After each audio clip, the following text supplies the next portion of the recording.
सम्पूर्ण नेपाली दिदीबहिनी तथा दाजुभाइहरू नमस्कार। गएको असार 31 गतेको दिन जब मैले पदको शपथ लिँदै थिएँ, मैले तपाईहरुका नाममा शपथ लिएको थिएँ। किनभने यो सरकार तपाईहरुको आशा, तपाईहरुको सपना र तपाईहरुको विश्वासले बनेको।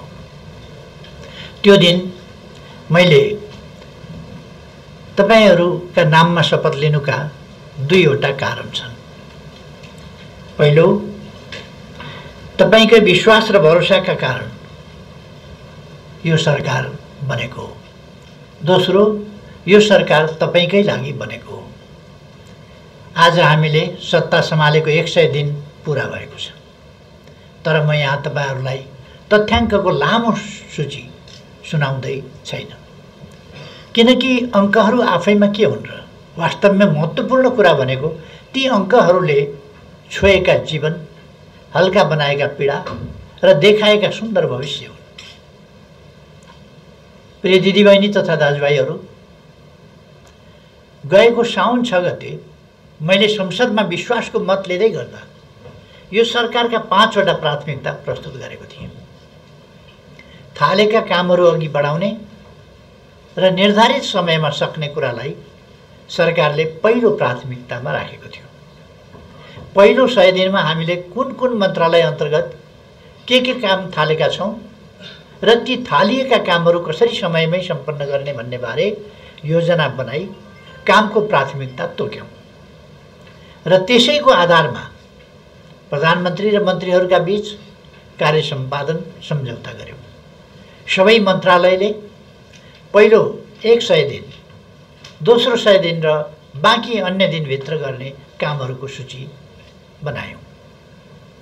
पहिलो 100 दिनभित्र सबै मन्त्रालयले गर्ने भनेको कामको संख्या 274 वटा पुग्यो। तीमध्ये 185 वटा कामहरू सम्पन्न भएका छन्। अर्थात् यस सरकारले आफूले गर्छु भनेको करिब 70% काम सम्पन्न गरेको छ। यदि प्रकृति प्रतिकूल नभइदिएको भए बाँकी 30% काम पनि यस सरकारले पूरा गर्थ्यो। प्रिय दिदीबहिनी तथा दाजुभाइहरू, जब म नयाँ प्रधानमन्त्रीको रूपमा शपथ लिँदै थिएँ, त्यसको केही दिन अघिदेखि नै हामी त्रिशुली नदीको सिमलतालमा तीर्थयात्री बोकेको बस यात्रुसहित बेपत्ता भएको दुःखद घटनाबाट शोकमा थियौँ। त्यसैको केही दिनपछि सौर्य विमान दुर्घटना, नुवाकोटमा हेलिकप्टर दुर्घटना र भारतीय पर्यटक बस दुर्घटना भयो। गएको असोज 10 देखि 13 गते अकल्पनीय बाढी पहिरोको चपेटामा मुलुक पर्यो। यसै अवधिमा देशभर 7135 वटा विभिन्न प्रकारका विपदजन्य घटनाहरू भए। प्राकृतिक विपत्तिले धनजनको ठूलो क्षति गर्यो। कृषिबाली, पशु चौपाया एवं सडक, पुल, खानेपानी, सञ्चार, विद्यालय, विद्युत लगायतका संरचनामा ठूलो नोक्सानी पुग्यो। विपत्तिबाट प्रभावित नागरिकहरूको परिवारहरूलाई तत्काल उद्धार, राहत, अत्यावश्यक भौतिक पूर्वाधार र सेवाको सञ्चालनलाई प्राथमिकतामा राखेर हामीले काम अघि बढायौँ। पीडित परिवारको राहत,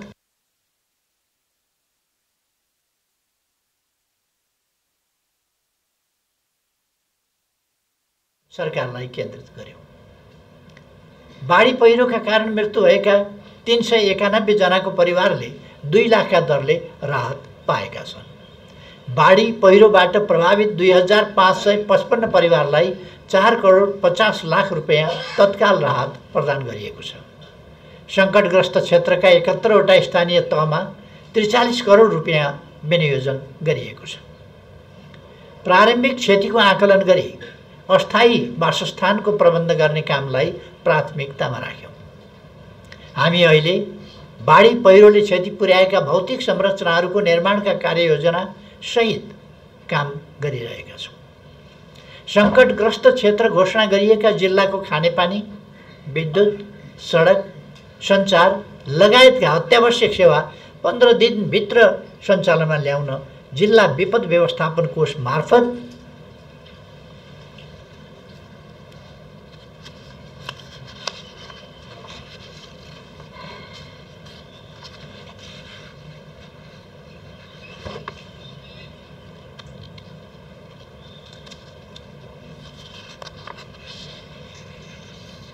रकम उपलब्ध गराइसकेका छौँ। यही बीचमा नेपालीहरूको महान पर्व बडा दशैँ आयो। ठाउँ ठाउँमा बाटाहरू भत्किएका थिए, सडकहरू पहिरोले पुरिएका थिए र पुलहरू बाढीले बगाएका थिए। राजधानी आउने जाने सबै बाटा बन्द थिए। प्राकृतिक प्रकोपका कारण चारैतिर एक किसिमको अत्यास लाग्दो अवस्था सृजना भएको थियो, जसले जनतामा त्रास छाएको थियो। पहिले त मानिसहरू डराएका थिए, सडक नबन्दा वा जोखिमका कारण कतै घर फर्कन नपाउने हो कि भन्ने डर थियो। तर सरकारले ती चुनौतीपूर्ण परिस्थितिहरूलाई कुशलतापूर्वक सम्हाल्यो। परिणामस्वरूप राजधानी आउने बाटाहरू चालु अवस्थामा पुर्याए। अब बन्दैन भनिएको या छिटै बन्दैन भनिएको बिपी राजमार्ग हुँदै सवारी साधन चल्न सुरु गरे। यस वर्षको दशैँमा पनि काठमाडौँ छोडेर घर फर्कनेको सङ्ख्या अघिल्लो वर्ष जस्तै करिब 8,14,246 पुग्यो। दशैँमा 1,11,154 सवारी साधन काठमाडौँ उपत्यकाबाट बाहिरिए। प्रिय दिदीबहिनी तथा दाजुभाइहरू, एक वर्ष अघि जाजरकोट, पश्चिम रुकुम, बझाङ, बाजुरा र डोटीमा भूकम्पले गहिरो चोट पुर्याएको थियो। ती स्थानहरूको पुनर्निर्माण कार्य त सुरु नै भइसक्नु पर्ने थियो, तर स्रोत व्यवस्थापनको लागि गर्नै पर्ने क्षतिको विस्तृत आकलन समेत भएको रहेनछ। अस्थायी बासको लागि दिइने 25,000 राहतमै पुनर्निर्माण कार्य अल्झिएको रहेछ। हामीले यस समस्यालाई समेत सम्बोधन गर्ने गरी विपद जोखिम न्यूनीकरण तथा व्यवस्थापन राष्ट्रिय परिषदको बैठकबाट क्षतिको विस्तृत आकलन पुरा गर्दै ती ठाउँमा स्थायी निजी आवास पुनर्निर्माणको काम अगाडि बढाउन आवश्यक बजेट 15 दिनभित्र उपलब्ध गराउने निर्णय गरिसकेका छौँ। हाम्रो उद्देश्य पीडित जनताको जीवनमा स्थिरता र सुरक्षा फिर्ता ल्याउनु हो। अब एक वर्ष अघिको भूकम्पले क्षतिग्रस्त भएका घरहरू र यस वर्षको बाढी र पहिरोले पीडित नागरिकहरूको आवास पुनर्निर्माण सँगसँगै अघि बढ्नेछ। दिदीबहिनी तथा दाजुभाइहरू, प्राकृतिक विपत्तिले सरकारको कामलाई केही समय धिमा त बनायो, तर सरकार सम्हालिँदै अघि बढ्यो। लामो समयदेखि 35 जिल्लाका 30 लाखभन्दा बढी किसानहरू दुधको भुक्तानी नपाएर कठिनाइमा थिए। बितेको 100 दिनमा लगभग 15 लाख दुग्ध किसानले भुक्तानी पाएका छन्। उनीहरूले पाउने रकम भुक्तानीका लागि सरकारले 60 करोड रुपैयाँ निकासा गरेको थियो।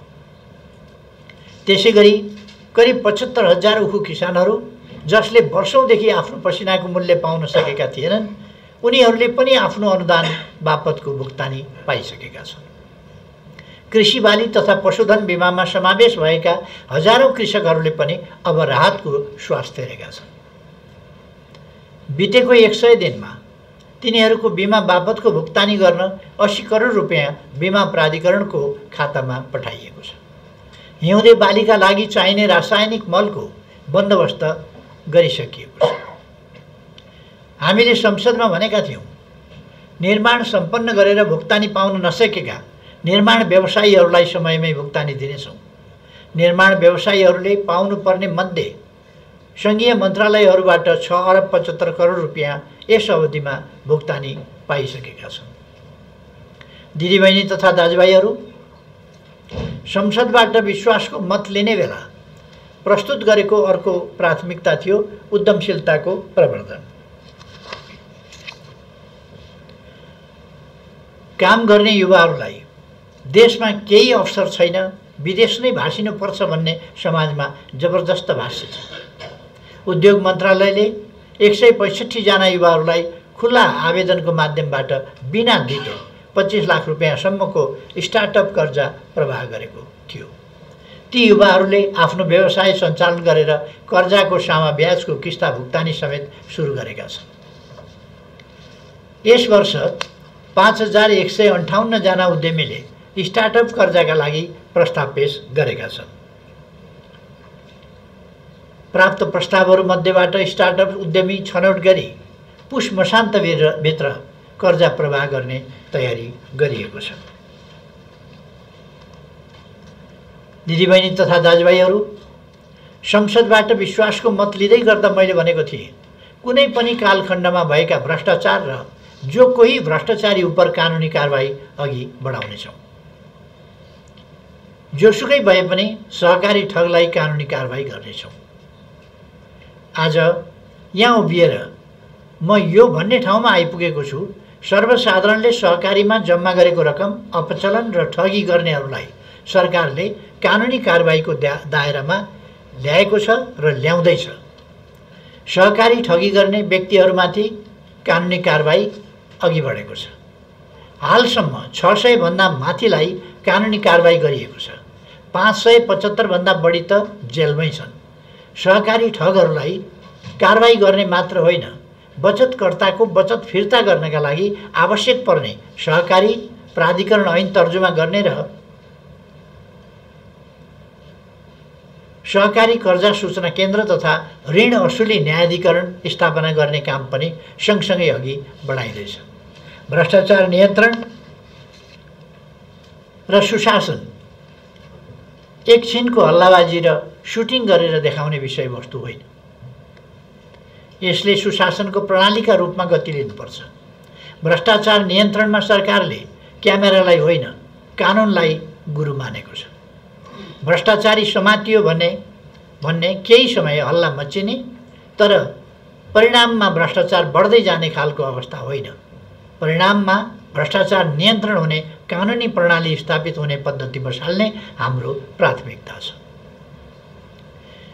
भ्रष्टाचारका कसुरमा फस्ने त्रास र त्यसबाट उम्किने आकांक्षा, भ्रष्ट र भ्रष्टाचारका मतियार जोगाउने उद्देश्यका साथ देशमा अस्थिरता र अराजकता फैलाउन खोज्ने तत्त्वहरू सक्रिय रहेको हामीले देखिरहेका छौँ।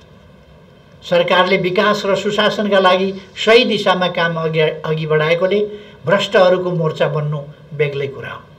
तर म प्रतिबद्धता दोहोऱ्याउन चाहन्छु। राष्ट्रियताको रक्षा, राष्ट्रिय हितको संरक्षण, सुशासन र विकासका काममा सरकारले कसैसँग कुनै सम्झौता गर्दैन। हामी सरकारमा आउँदा अर्थतन्त्र डामाडोल थियो। आज त्यसमा सुधारका सङ्केतहरू देखा परेका छन्। निजी क्षेत्रकै माग बमोजिम अर्थतन्त्र सुदृढीकरणका लागि आर्थिक सुझाव आयोग जस्ता महत्त्वपूर्ण आयोगहरूको गठनले व्यवसायीहरूमा आत्मविश्वास पलाउँदै गएको छ। परिणामस्वरूप 100 दिनको अवधिमा 200 वटा उद्योगमा करिब 14 अर्ब रुपियाँ लगानीको प्रतिबद्धता आएको छ।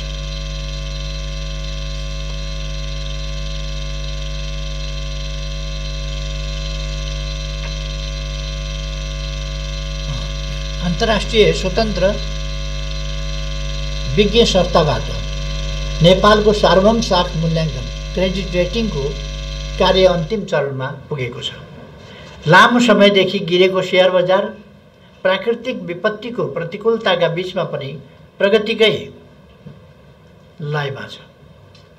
नेपालमा पेट्रोलियम पदार्थको सहज आपूर्ति र भण्डारण क्षमता अभिवृद्धिका लागि भारतको सिलिगुडीदेखि झापाको चारालीसम्म र अम्लेखगञ्जदेखि चितवनको लोथरसम्म पाइपलाइन विस्तार तथा टर्मिनल भवन निर्माण कार्य अगाडि बढाउन नेपाल आयल निगम र इन्डियन आयल कर्पोरेसन बीच सम्झौता सम्पन्न भएको छ।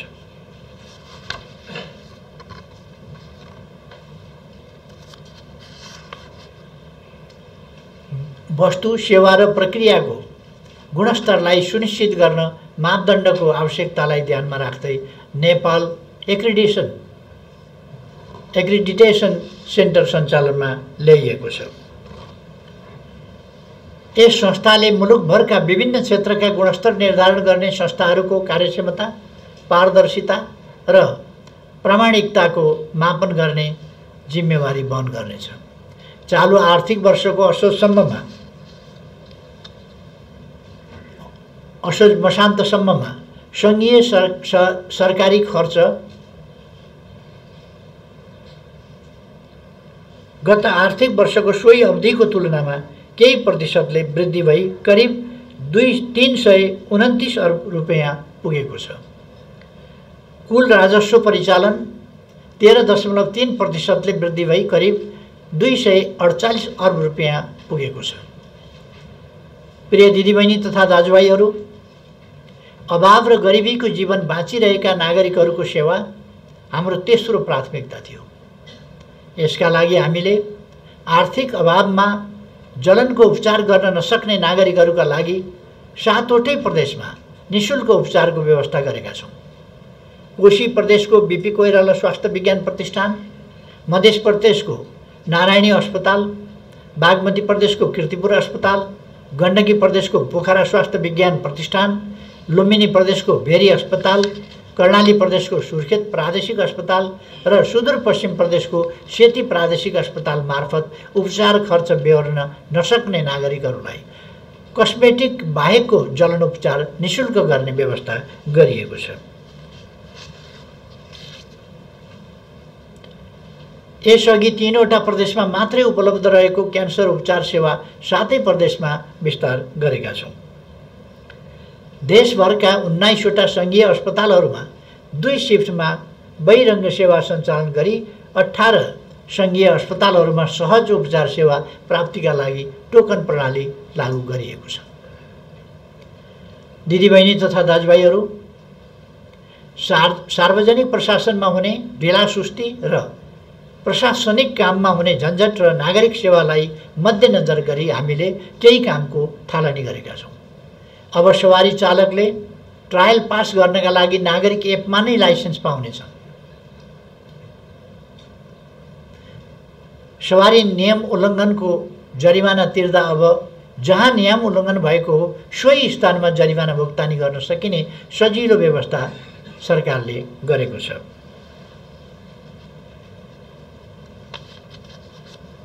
कुनै पनि सरकारी सेवा लिन कार्यालय धाउनु नपर्ने, कर्मचारी भेट्नु नपर्ने र घरमै बसेर सबै सेवा लिन सक्ने व्यवस्था गरेका छौँ। व्यवस्था गर्दैछौँ। यसले सेवा प्रवाहमा हुँदै आएको झन्झट अन्त्य हुने र सुशासन प्रवर्धनमा सहयोग पुग्नेछ।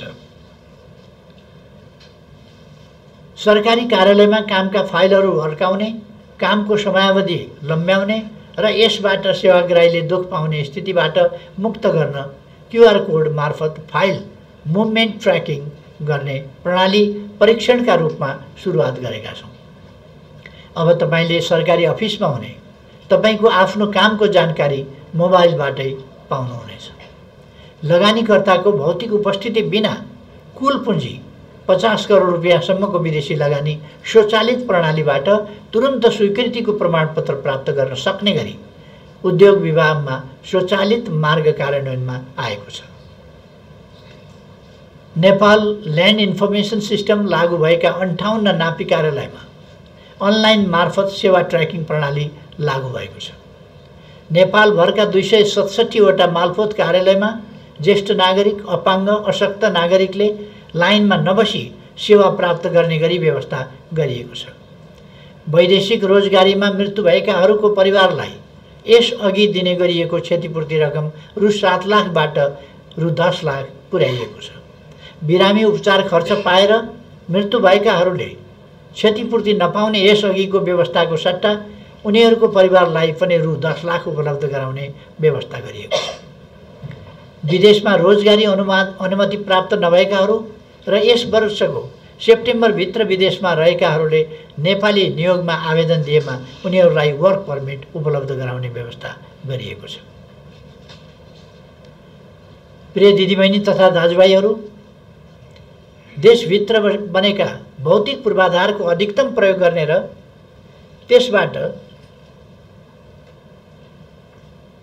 त्यसबाट लाभ लिने यस सरकारको घोषित नीति हो। त्यसैले राम्ररी सञ्चालनमा नआएका अन्तर्राष्ट्रिय विमानस्थलको प्रयोग बढाउन यस सरकारले ठोस कदम चालेको छ। भैरवा र पोखरामा फ्लाइट आकर्षित गर्न भैरवा र पोखराका लागि हवाई इन्धनको मूल्यमा प्रति लिटर $0.37 कम गरी अन्तर्राष्ट्रिय उडानको प्रबन्ध गर्न सफल भएका छौँ। अब आउँदो कार्तिक 24 गतेदेखि दुबईदेखि भैरवासम्म र काठमाडौँ हुँदै भैरवादेखि दुबईको उडान सुरु हुनेछ। फ्लाइ दुबईले हप्ताको 7 दिन दुबई र भैरवा एवं काठमाडौँ हुँदै भैरवा र दुबई बीच उडान भर्नेछ। जजिरा एयरवेजले हप्ताको 3 दिन भैरवा र कुवेत एवं कुवेत र भैरवा बीच सिधा उडान भर्ने कार्यतालिका स्वीकृत भएको छ। क्रिकेट मैदान भएको तर आवश्यक पूर्वाधार नभएको गुनासोलाई सम्बोधन गर्न सरकार गठन भए लगत्तै हामीले 300 दिनभित्र कीर्तिपुरको क्रिकेट मैदानमा फ्लड लाइट जोड्ने, स्कोर बोर्ड राख्ने र राति पनि खेल्न मिल्ने गरी रङ्गशाला बनाउने निर्णय गरेका थियौँ। कीर्तिपुर क्रिकेट रङ्गशालामा फ्लड लाइट जडान र प्यारापिट निर्माण गर्न शहरी विकास मन्त्रालय र राष्ट्रिय खेलकुद परिषद बीच समझदारी भई काम सुरु भएको छ। नेपालले आफूलाई चाहिने भन्दा बढी उत्पादन गरे पनि विद्युत ऊर्जा बिक्री गर्न सक्ने सम्भावनामाथि निकै प्रश्न उठ्ने गरेको छ। तर गत 100 दिनको अवधिमा बङ्गलादेशमा 40 मेगावाट विद्युत निर्यातका लागि त्रिपक्षीय विद्युत बिक्री सम्झौता भएको छ। प्रिय दिदीबहिनी तथा दाजुभाइहरू, अग्रज पुस्तादेखि आजको पुस्तासम्मको लामो सङ्घर्षले संविधान सभा मार्फत हाम्रो संविधान जन्मियो, जसले देशलाई नयाँ दिशामा अग्रसर गर्यो। सरकारले संविधान दिवसलाई राष्ट्रिय दिवसका रूपमा मनाउने निर्णय गरे पनि विगतका वर्षहरूमा यो दिवस सरकारी औपचारिकतामा सीमित सरकारी कार्यक्रम जस्तो मात्रै रहँदै आएको थियो। यस वर्ष भने सरकारको प्रयासले पहिलोपटक नागरिक स्तरमा व्यापक जनसहभागिता सहित संविधान दिवसलाई एक उत्सवमय र उल्लासपूर्ण रूपमा मनाइएको छ। समाजका हरेक तबका, वर्ग, क्षेत्र, पेशा र व्यवसायबाट सहभागी भएको खुसी यहाँ म तपाईहरुसँग बाँड्न चाहन्छु। यस वर्षको संविधान दिवसमा पहिलोपटक नेशनल डे कन्सर्ट आयोजना गरियो, जहाँ विभिन्न विधाका कलाकार, नवयुवाहरू र सबै पेशाका प्रतिनिधिहरूले एकसाथ भेला भई संविधान दिवसमा खुसी साट्ने मौका पाए। यसरी राष्ट्रिय दिवसलाई हामीले जनताको उत्सवको रूपमा परिणत गर्यौं। दाजुभाइ तथा दिदीबहिनीहरू, पछिल्ला 100 दिनमा महत्त्वपूर्ण प्रगति हासिल भएका छन्। फास्ट ट्र्याकको मकवानपुरको धोद्रे सुरुङ ब्रेक थ्रु भएको छ। नागढुङ्गा मुख्य सुरुङको लाइनिङ पनि सफलतापूर्वक सम्पन्न भएको छ। रूपन्देहीको सिद्धबाबा सुरुङमा उल्लेखनीय प्रगति भएको छ, जहाँ 396.85 मिटर सुरुङ खन्ने काम मात्र 100 दिनभित्र पुरा भयो र अहिलेसम्म 647 मिटर सुरुङ खनिएको छ। सडक निर्माण र मर्मतका क्षेत्रमा पनि ठूला उपलब्धिहरू हासिल भएका छन्। बितेको 100 दिनमा 4038 किलोमिटर सडक मर्मत गरिएको छ र 32.5 किलोमिटर सडक कालोपत्रे गरिएको छ, जसले यातायातलाई थप सहज र सुरक्षित बनाएको छ। ऊर्जा उत्पादनको क्षेत्रमा माथिल्लो त्रिशुली ए, त्रिशुली 3A जलविद्युत आयोजनामा 2वटा टर्बाइन सहित मेकानिकल पार्ट्सको मर्मत सम्भार गरी 30 मेगावाट विद्युत उत्पादन सुरु भएको छ। साथै चिलिमे हब GIS सब स्टेसन र त्रिशुली हब हाइब्रिड GIS सब स्टेसन पनि सञ्चालनमा आएको छ, जसले देशको विद्युत प्रणालीलाई थप सुदृढ बनाएको छ। विषय त सानै होला, तर खास ठाउँको लागि महत्त्वपूर्ण छ। देशभरका 753 पालिकामध्ये सैपाल गाउँपालिका एकमात्र यस्तो स्थानीय तह थियो जहाँ वित्तीय संस्थाको पहुँच थिएन। प्राविधिक रूपमा असम्भव मानिएको उक्त गाउँपालिकामा जब वाणिज्य बैंकको शाखा स्थापना भयो, करिब 500 घरधुरीका 3000 जनाले यसबाट प्रत्यक्ष लाभ पाउने अवसर प्राप्त गरेका छन्। त्यस्तै हुम्ला जिल्ला एकमात्र यस्तो जिल्ला थियो जहाँ फाइबर टु द होम सेवा अझै पुगेको थिएन। तर गत भदौदेखि यो सेवा पनि सञ्चालनमा आएपछि अब 77वटै जिल्लामा यस सुविधाको पहुँच पुर्याइएको छ, जसले दूरदराजका क्षेत्रहरूमा डिजिटल कनेक्टिभिटीको नयाँ युगको सुरुवात गरेको छ। प्रिय दिदीबहिनी तथा दाजुभाइहरू, कानुन वा नीति निर्माणको प्रगतिले सर्वसाधारणलाई प्रत्यक्ष त केही असर नपर्ला, तर तिनै नीतिहरू शासन र प्रशासनको आधारशिला हुन्। ती बिना राज्य चल्नै सक्दैन। यस अवधिमा विभिन्न मन्त्रालयसँग सम्बन्धित 4 दर्जनभन्दा बढी ऐन, नियम र कार्यविधिहरूमा सहमति प्रदान गरिएको छ। यस अवधिमा 17 वर्ष अघिदेखि थालनी भएको शान्ति प्रक्रियाका बाँकी कामलाई अन्तिम निष्कर्षका नजिक पुर्याउन हामी सफल भएका छौँ। त्यस सिलसिलामा सत्य निरूपण तथा मेलमिलाप आयोग ऐन 2071लाई संशोधन गर्न बनेको विधेयक सर्वसम्मतिबाट स्वीकृत र प्रमाणीकरण भएको छ। आयोग गठनका लागि सिफारिस समिति बनेको छ र त्यसले आयोग गठनको प्रक्रिया अघि बढाएको छ। लामो समयदेखि द्वन्द्व खेपेको हाम्रो समाजका लागि यो सुखद सन्देश हो। प्रिय दिदीबहिनी तथा दाजुभाइहरू, यस सरकारमा तपाईहरूले विश्वासका साथ चुनेका संसदका प्रमुख 2 दल नेपाली कांग्रेस र नेकपा एमाले छन्। अरू दलहरू पनि यसमा सामेल हुनुहुन्छ र मैले सरकारको नेतृत्व गरिरहेको छु। यी दुवै दल नेपाली कांग्रेस र नेकपा एमाले लोकतन्त्रका लागि लामो सङ्घर्ष, योगदान र बलिदान गरेका तथा लामो इतिहास भएका दलहरू हुन्। यी प्रतिस्पर्धी दल त हुन्, तर जति बेला देश अप्ठ्यारो स्थितिमा हुन्छ त्यति बेला राजनीतिक स्थिरता, विकास, सुशासन दुवै दलका साझा प्रतिबद्धता छ। यी प्रतिबद्धता पूरा गर्न बिग्रिएको स्थितिलाई सही ठाउँमा ल्याउनुपर्छ। अफवाह, झुट, स्टन्ट र अराजकताले बिथोलेको सामाजिक जीवनलाई यथार्थमा आधारित, शान्त र सुसंस्कृत बनाउनु पर्दछ। हामीले हाम्रो छिमेक सम्बन्धलाई न्यायोचित र राष्ट्रिय हितमा अडिँदै पारस्परिक लाभ र सम्मानका आधारमा अघि बढाएका छौँ। हामी स्पष्टता, सुमधुर र उपलब्धिपूर्ण छिमेक सम्बन्ध, शान्तिपूर्ण, न्यायोचित र जिम्मेवार अन्तर्राष्ट्रिय सम्बन्धमा विश्वास गर्छौँ। विश्वका कतिपय भूभागमा भएका हिंसा र तनावबाट हामी चिन्तित छौँ।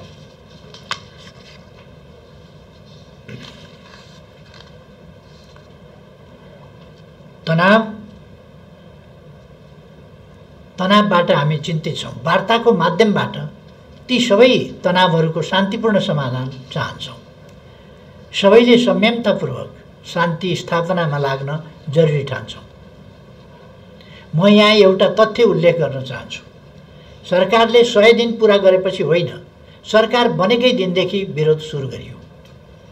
यसको कारण थियो देशमा साम्प्रदायिक विद्वेष खडा गर्ने, अराजनैतिक बोली र व्यवहारबाट हाम्रो सभ्यता र संस्कृतिमाथि हमला गर्ने, चलिरहेका उद्योगहरू बन्द गराउने, पुँजी पलायन गराउँदै देशको अर्थतन्त्र र वाणिज्य क्षेत्रलाई तहस-नहस पार्ने र नयाँ उद्योग स्थापना हुन नदिने यस्ता प्रयासहरू यी क्रियाकलापका पछाडि थिए। अहिले साम्प्रदायिक विद्वेष, घृणा र परस्पर बेमेलको वातावरण पैदा गरेर हाम्रो राष्ट्रिय एकतालाई बिथोल्ने र प्रतिगमनतर्फ लैजाने प्रयास पनि भइरहेको छ।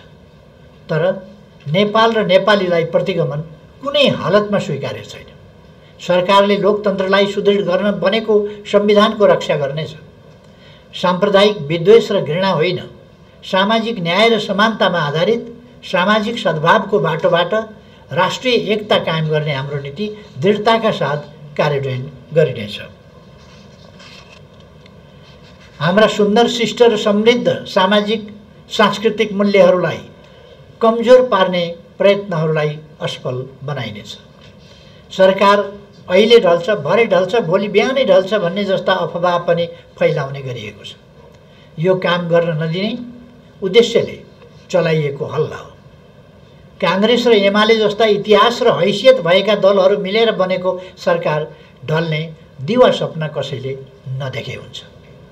हामीलाई काममा सफलता पाउन कर्मचारी प्रशासनको सहयोग चाहिन्छ। अझ सरकारका प्राथमिकतालाई नागरिकको जीवनमा विस्तार गर्न मुख्य जिम्मेवारी ब्युरोक्रेसीले निर्वाह गर्नुपर्छ। कामका दौरानमा मलाई कतिपयले सुनाउनुहुन्छ, बारम्बार सरकार फेरबदलका घटनाले ब्युरोक्रेसी नै अल्मलिएको छ, कर्मचारीले काम होइन स्थायित्वप्रति आशंका गरेका छन्।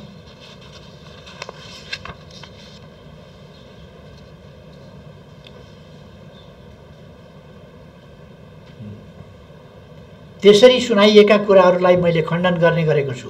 कर्मचारीले नै काम गर्ने हो। ब्युरोक्रेसीको नेतृत्व गरेका मुख्य सचिव र सचिवज्यूहरू यहीँ हुनुहुन्छ। उहाँहरू पनि मेरो भनाइसँग सहमत हुनुहुन्छ। राजनीतिक नेतृत्वले नीति र प्राथमिकता अघि सार्छ, कर्मचारी प्रशासनले त्यसलाई कार्यान्वयन गर्छ।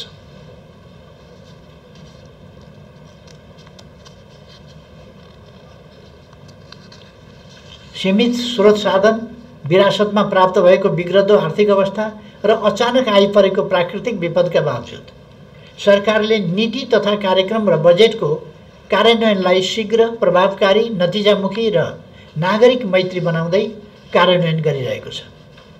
प्रिय दिदीबहिनी तथा दाजुभाइहरू, हामीलाई राम्ररी थाहा छ यो सरकारप्रति तपाईहरूको अपेक्षा उच्च छ।